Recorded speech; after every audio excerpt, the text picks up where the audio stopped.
I've identified the signal. It is from the USS Jenolan, a Federation transport ship reported missing in this sector 75 years ago. Code 1 Alpha Zero, ship in distress. Take us out of war, Benson. All stop. Aye, sir. Report. We have entered a massive gravitational field, Captain.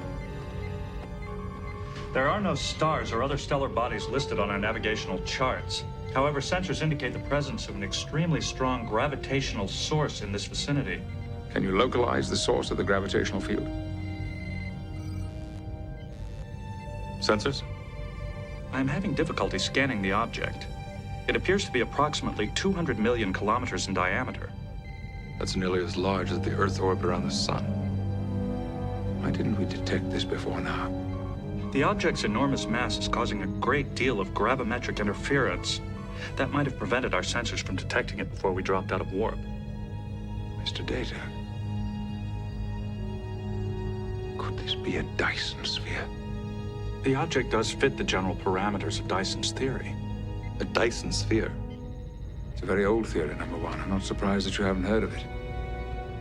In the 20th century, a physicist called Freeman Dyson postulated the theory that an enormous hollow sphere could be constructed around a star. This would have the advantage of harnessing all the radiant energy of that star, and any population living on the interior surface would have virtually inexhaustible sources of power. Are you saying you think there are people living in there? Possibly a great number of people, Commander. The interior surface area of a sphere this size is the equivalent of more than 250 million Class M planets. Sir, I have located the distress signal. It is coming from a point in the northern hemisphere. Ensign Rhaegar, put us into synchronous orbit above that position. Aye, sir.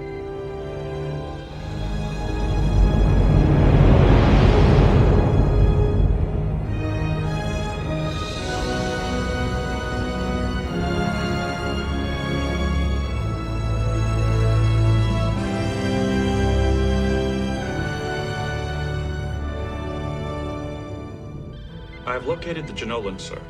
It has impacted on the surface of the sphere. Magnify. There are no life signs. However, there are several small power emanations, and life support is still functioning on minimal levels. Riker to engineering. Geordi, join us in transporter room 3. Mr. Worf.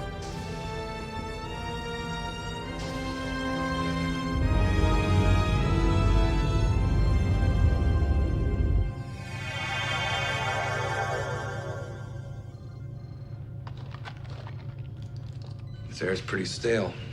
Life support is barely operating. See if you can increase the oxygen level. Aye, sir.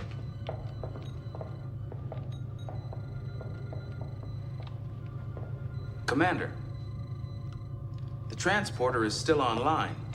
It's being fed power from the auxiliary systems. The rematerialization subroutine has been disabled. And that's not all. Phase inducers are connected to the emitter array. The override is completely gone, and the pattern buffer has been locked into a continuous diagnostic cycle. This doesn't make any sense. Locking the unit into a diagnostic mode just sends the matter array through a pattern buffer. Why would anyone There's a want pattern in the buffer still. It's completely intact. There's less than 0.003% signal degradation. How is that possible? I don't know. I've never seen a transporter jury-rigged like this before. Could someone survive inside a transporter buffer for 75 years? I know a way to find out.